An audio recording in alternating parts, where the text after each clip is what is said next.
말할 수 있는 도는 영원한 도가 아니다.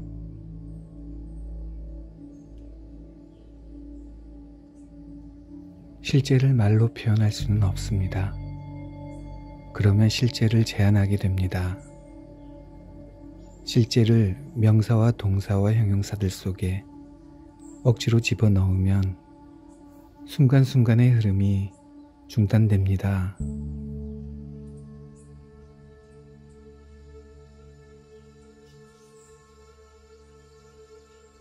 말할 수 있는 도는 영원한 도가 아닙니다.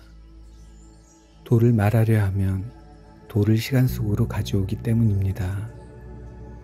도에 이름을 붙이려 하면 그 때문에 도는 시간 속에 멈추어 버립니다.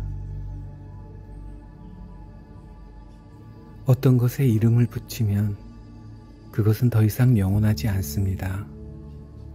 영혼이란 자유롭고 무한하며 시간이나 공간 속에 위치가 없으며 어떤 장애도 없는 것을 의미하기 때문입니다. 지금 이 의자에 앉아 있다. 이것은 이름이 없습니다. 나는 영혼의 경험입니다.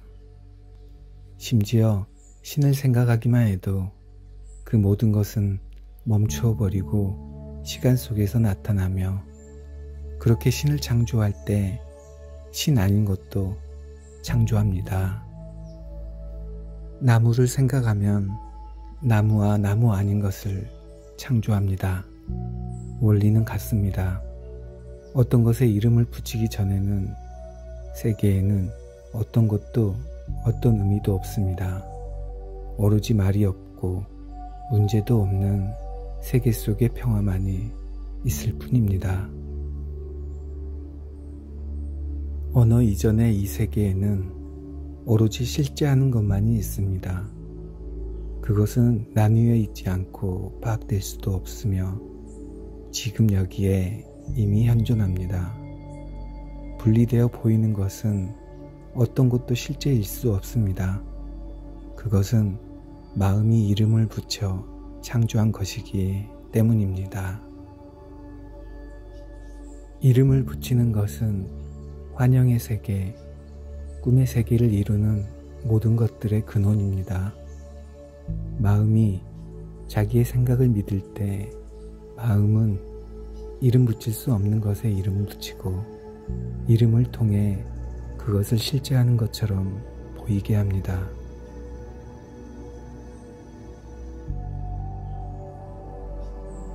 마음은 그 이름들이 실제한다고 믿고 자기와 분리된 세상이 바깥에 있다고 믿습니다. 그것은 환상입니다. 온 세계는 투사되는 것입니다. 당신이 마음의 문을 닫고 무서워할 때는 세상이 적대적으로 보입니다. 반면 지금 있는 것을 사랑할 때는 세상에 있는 모든 것이 사랑하는 연인으로 변합니다. 안과 밖은 언제나 일치합니다. 그것들은 서로의 반영입니다. 세상은 당신의 마음이 거울에 비친 모습입니다. 우리가 나쁘다고 하는 것과 좋다고 하는 것은 둘 다 같은 자리에서 나옵니다. 도덕경에서는 모든 것의 근원이 어둠이라 불린다고 말합니다. 어둠은 우리의 근원입니다. 결국 그 어둠은 모든 것을 껴안습니다. 그것의 본성은 사랑입니다. 하지만 혼란에 빠진 우리는 그것을 공포와 추함이라고 이름 붙이고 받아들일 수 없는 것, 견딜 수 없는 것이라고 이름 붙입니다. 어둠 속의 어둠이란 무엇일까요? 그것은 어느 한 물건도 알지 못하는 마음입니다. 이 모르는 마음은 우주의 중심입니다. 그것이 우주입니다. 그 바깥에는 아무것도 없습니다. 이 어둠을 이해하면 아무것도 당신에게서 분리되어 있지 않음을 분명히 알게 됩니다. 이름 없음, 생각 없음은 궁극적인 의미에서 진실할 수 있습니다. 모든 것이 일시적이고 모든 것이 변합니다. 어두운 것, 이름 없는 것, 생각할 수 없는 것, 그것은 완전히 신뢰할 수 있는 것입니다. 그것은 변하지 않으며 인자합니다. 이 점을 깨달으면 웃을 수밖에 없습니다. 삶이나 죽음에 관해 심각할 것은 전혀 없기 때문입니다.